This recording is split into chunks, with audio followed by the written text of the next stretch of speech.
Hi everyone, आप सब कैसे हैं। आई होप आप सब अच्छे होंगे और मन लगा के पढ़ाई भी कर रहे होंगे। दोस्तों आज का जो हमारा टॉपिक है आप सभी जानते होंगे, वही है रीतकाल की पंक्तियाँ। रीतकाल की पंक्तियों को हम ट्रिक के माध्यम से याद कर रहे हैं। दोस्तों आज वीडियो की क्वालिटी अगर थोड़ा सा आप लोगों को अलग लगे तो उसके लिए माफ़ी चाहूँगी, क्योंकि ये दूसरे फ़ोन से मैं रिकॉर्ड कर रही हूँ। जिस फ़ोन से मैं वीडियो अपलोड करती थी, रिकॉर्ड करती थी, वो फ़ोन अभी नहीं है, तो आप सब थोड़ा सा मैनेज कर लीजिएगा। लेकिन हम उसी तरह से पढ़ेंगे जैसे पहले पढ़ते आए हैं। जैसे हम पंक्तियों को ट्रिक से याद कर रहे थे, वैसे ही आज भी याद करेंगे। आज हम भिखारी दास की पंक्तियों को याद करेंगे। भिखारी दास दोस्तों आप सब जानते होंगे, इनकी पंक्तियां जो है बहुत पूछी जाती हैं और एग्जाम में हमारा गलत हो जाता है। उसी को हम क्या करते हैं, ट्रिक से याद करते हैं। आइए देखते हैं भिखारी दास।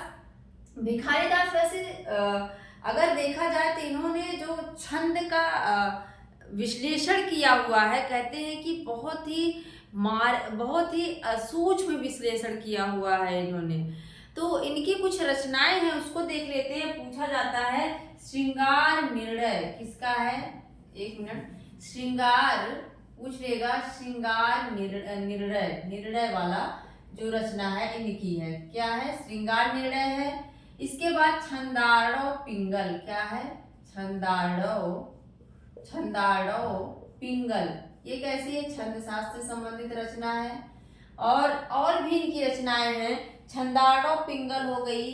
और इसके बाद है काव्य निर्णय, श्रृंगार निर्णय ले दिया ना, काव्य निर्णय भी इनकी है। क्या है, काव्य निर्णय, क्या है, काव्य निर्णय है। और नामकोश है, नामकोश क्या है इनका, शतरंज शतिका और अमर कोश है। नामकोश भी है, नामकोश भी है और शतरंज शतिका, नामकोश याद रख लीजिए। नामकोश क्या है, नामकोश है। और शतरंज शतिका पूछ सकती है, इसमें शतरंज के नियमों का वर्णन है। शतरंज शतिका जो रचना है किसकी है, अगर पूछे तो आप बताएंगे भिखारी दास की है।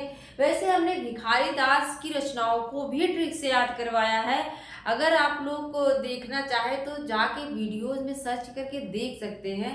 भिखारी दास की रचनाओं को हमने याद करवाया हुआ है। तो आइए देखते हैं इनकी जो पंक्तियां हैं किस कैसे याद करेंगे। पहली ही पंक्ति आपको हर जगह देखने को मिल जाएगी, चाहे टीजीटी, पीजीटी, नेट जेआरएफ कोई भी एग्जाम हो।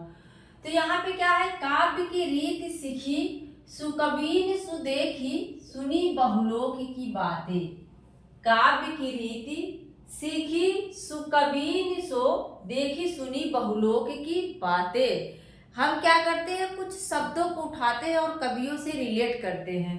तो देखो, देखी सुनी बहुलोक की बातें, यही शब्द हम उठाएंगे। क्या है, देखी सुनी बहुलोक की बातें। भिखारी है, देखो जब कोई भिखारी घर पे आता है, कभी कभी होता है कि वो भीख मांगने जैसी उसकी स्थिति नहीं होती, हाथ पैर ठीक होते हैं, यंग होता है, फिर भी क्या करता है वो भीख मांगता है। तो लोग उसको क्या करते हैं, बहुलोक की बातें सुनाते हैं, दुनिया भर की बातें सुनाते हैं। अरे तुम तो कमा सकते हो तो फिर तुम भीख क्यों मांग रहे हो।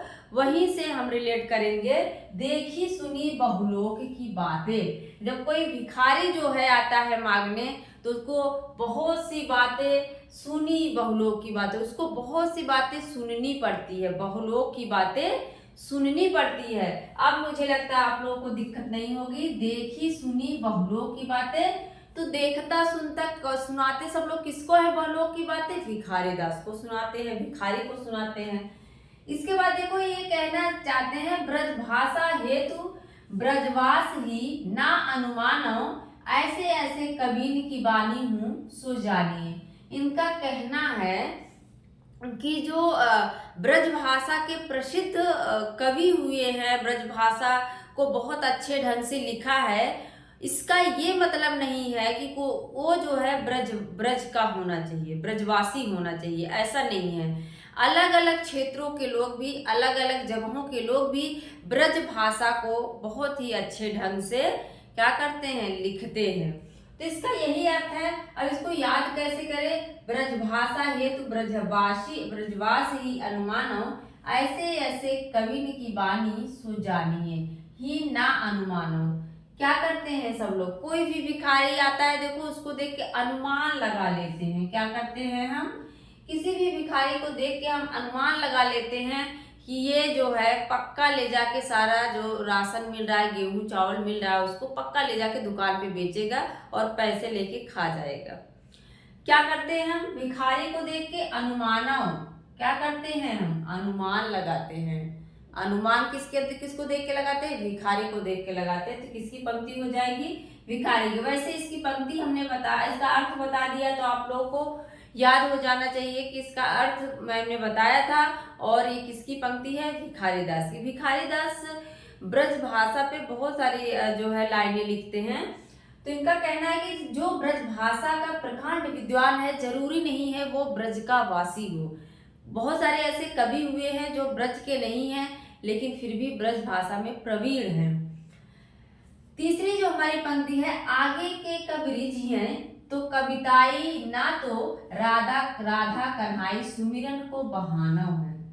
बहुत ज्यादा पूछी जाती है दोस्तों, इसको आप लोग वेरी इंपॉर्टेंट लगा लीजिए। आगे के कवि रिझ हैं, क्या है, आगे के कवि रिझ हैं तो कविताई ना तो राधा कन्हाई सुमिरन को बहाना है। अब देखो सुमिरन को बहाना है, बहाना कौन करता है, झूठ कौन बोलता है, जो भिखारी हैं। कोई कोई भिखारी देखो सही भी होते हैं, लेकिन कोई कोई भिखारी जो है बस ऐसे अपना जीवन यापन करने के लिए झूठ बोल बोल के भिक्षा मांगते रहते हैं। तो सुमिरन का बहाना कौन करता है, भिखारी करते हैं। कौन करते हैं, सुमिरन को बहाना। क्या करते हैं, सुमिरन का बहाना क्या करते हैं, वो सुमिरन को बहाना करते हैं। कौन करता है, भिखारी लोग करते हैं। तो किसकी पंक्ति हो जाएगी, भिखारीदास की पंक्तियां हो जाएगी। चौथी पंक्ति है, अखियां हमारी दई मारी सुधि बुद्धि हमारी। क्या है, सुधि बुद्धि हमारी, ठीक है। अखियां हमारी दई मारी सुधि बुद्धि हमारी। तो सुधि बुद्धि किसकी चली जाती है, भिखारियों की। देखो तभी तो वो भिक्षा मांग रहा है। जब किसी के अंदर कोई बुद्धि ही नहीं है, शुद्ध बुद्धि ही नहीं है, शुद्ध बुद्धि उसकी क्या हो गई, मर गई है। क्या हो गई है, शुद्ध बुद्धि भिखारी की मर गई है। मारी शुद्ध बुद्धि हमारी। भिखारियों की शुद्ध बुद्धि क्या है, बुद्धि क्या है, भ्रष्ट हो गई, इसलिए वो भीख मांग रहे, गला काम नहीं कर रहा। भाषा वर्णन में प्रथम तुक चाहिए विशेष, उत्तम मध्यम अधम से तीन भांति को लेखी। इनका जो है कहना है कि तुक होना चाहिए। जो भी लिखी जाए, जो भी कविता लिखी जाए उसमें तुक होना चाहिए। जो लास्ट में शब्द आता है उसी को तुक कहा जाता है, ठीक है, तुकांत। तो ये क्या है, भाषा वर्णन में प्रथम तुक चाहिए विशेष, उत्तम मध्यम अधम। अब देखो भिखारी जो होते हैं वो उत्तम भी होते हैं, कोई कोई भिखारी सही भी होते हैं, कोई कोई थोड़ा बहुत सही होते हैं, कोई कोई एकदम भी नहीं सही होते, अधम होते हैं। क्या होते हैं, अधम होते हैं। तो यही से मैंने रिलेट कर लिया था। अगर किसी भिखारी को देखेंगे तो वो कभी कभी उत्तम भी होते हैं सॉरी दोस्तों, मध्यम भी होते हैं और क्या होते हैं, अधम भी होते हैं ना। तीनों भांति के लेख, तीनों भांति के होते हैं, तीनों प्रकार के होते हैं। अब देखो चौथी लाइन भी इंपॉर्टेंट है, पूछी गई है, वेरी इंपॉर्टेंट लगा लीजिए। अधर मधुरता कठिनता कूच तिछड़ता त्योर। अब देखो अधर मधुरता, भिखारियों के अधर पे, होठों पे क्या रहती है, मधुरता रहती है। वो आपको इतना प्यार से बहला फुसला के लेके चले जाएंगे कि आपको पता ही नहीं चलेगा। तो भिखारी क्या करते हैं, अधर मधुरता कठिनता कुछ तीछड़ता। उनके अधरों पर मधुरता होती है, कठिनता, उनका जीवन क्या होता है, कठिन होता है। फिर क्या है, तीछड़ता त्योर, उनके तेवर भी अलग होते हैं। कभी कभी उनको गेहूं नहीं चाहिए होता है, चावल चाहिए होता है। जो लोग गांव के होंगे जानते होंगे कि जो भीख मांगने आते हैं उनको कभी कभी गेहूं नहीं चाहिए, उनको क्या क्या चाहिए, उनको चावल चाहिए, मतलब दाल वगैरह चाहिए। गेहूं कम दाम में जाता है। तो वही है अधर मधुरता, उनके अधरों पे क्या है, मधुरता है, और उनका जीवन क्या है, कठिन है, तीक्ष्ण है, तेवर उनके बहुत ज्यादा रहते हैं। और इसके बाद है एक पंक्ति जो है इंपॉर्टेंट है, एक लहै तक कुंजन के फल, जो तुलसी अरसूर गोसाई, एक लहै बहु संपत्ति के सब भूषण। आगे भी पंक्तियां हैं, लेकिन देखना एक लहै लहै शब्द अगर कहीं दिखे, एक लहै, तो लहाता कौन है, लहाने का मतलब लाभ कौन उठाता है, फायदा कौन उठा लेता है, तो भिखारी लोग। देखो कभी कभी भिखारी लोग इतना पैसा इकट्ठा कर लेते हैं कि बहुत अपना बिजनेस शुरू कर देते हैं, बहुत पैसा हो जाता है ना। तो वही कहने का मतलब एक लहै, और एक लहै बहुत संपत्ति के सब, और वो लहा के क्या करते, बहुत सारी संपत्ति इकट्ठा कर लेते हैं, बहुत संपत्ति, बहुत सारी क्या करते हैं भिखारी लोग, संपत्ति इकट्ठा कर लेते हैं। एक लहै, लहाते कौन है, भिखारी। जो भिखारी होता है देखो, वो बहुत सारा लहा लहा के कहते हैं कि सब बहुत सारे धन इकट्ठा कर करके अपना खड़ा कर लेता है, बहु संपत्ति के सब। इसके बाद है अरविंद प्रफुल्लित देख गए भौर अचानक जाए। मतलब कभी कभी देखो भिखारी लोग, जहाँ बहुत लोग प्रफुल्लित रहते हैं, खुशी का माहौल रहता है, वहां पर देख ही भौन अचानक जाए। भौन मतलब घर, क्या करते हैं, भौर देख के क्या करते हैं, वैसे भौर मतलब भौरा होगा, लेकिन हमारा यहाँ पे तरीका सिर्फ याद कराने के, ये मत सोचिएगा मैं अर्थ बता रही हूँ, मैं सिर्फ आप लोगों को रिलेट कर रही हूँ कवि से।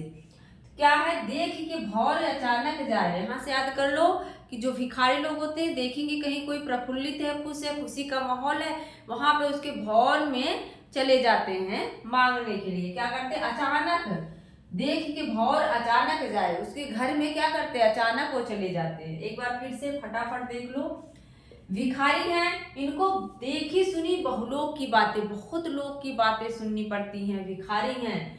ब्रजभाषा हेतु ब्रजवासी ही ना अनुमानो, भिखारी को देख के हम बड़ा अनुमान कर लेते हैं। इसके बाद क्या है, आगे के कब रुचियां सुमिरन को बहाना है। क्या करते हैं जो भिखारी लोग हैं, सुमिरन का बहाना करते हैं, बुला के भीख मांगते हैं कि भीख दे दो, तो सुमिरन का बहाना, वो लोग क्या करते हैं, बहाना कर करके भीख मांगते हैं। अखिया हमारी दई मारी सुध बुद्धि हमारी, तो भिखारियों की सुध बुद्धि जो है मारी गई है, इसलिए वो भीख मांग रहे हैं। भाषा वर्णन, दुख चाहिए, मध्यम उत्तम मध्यम अधम से तीन भांति के लिख। क्या है, वो भिखारियों में उत्तम भी है, मध्यम भी है। एक उत्तम मध्यम, वो एक जो है अविधा उत्तम काव्य है, हमने बताया था। उत्तम क्या होते हैं, देव होते हैं, देवता। लेकिन यहाँ पे आप देख रहे हैं कि उत्तम मध्यम अधम तीनों है, तो तीनों क्वालिटी किसमें होगी, किसी भिखारी में ही होगी तीनों क्वालिटी। इसके बाद क्या है, अधर मधुरता कठिनता, अधरों पे मधुरता होती है भिखारियों के, उनका जीवन कठिन होता है, तीक्ष्ण होता है, उनके तेवर ही अलग होते हैं। और भिखारी क्या करते हैं, एक लहै तप, एक लहै मतलब वो लोग लाभ बहुत कमा लेते हैं, लहा लहा के, एक लहै बहुत संपत्ति के सब, और एक लहै मतलब सब लाभ कमा कमा के उनके पास बहुत सारी संपत्ति हो जाती है, बहुसंपत्ति के सब। तो मुझे लगता है दोस्तों आप लोगों को पंक्तियाँ याद हो गई होगी। मेरा पूरा वीडियो देखने के लिए आपका बहुत बहुत धन्यवाद। मिलते हैं अगले वीडियो में। Thank you.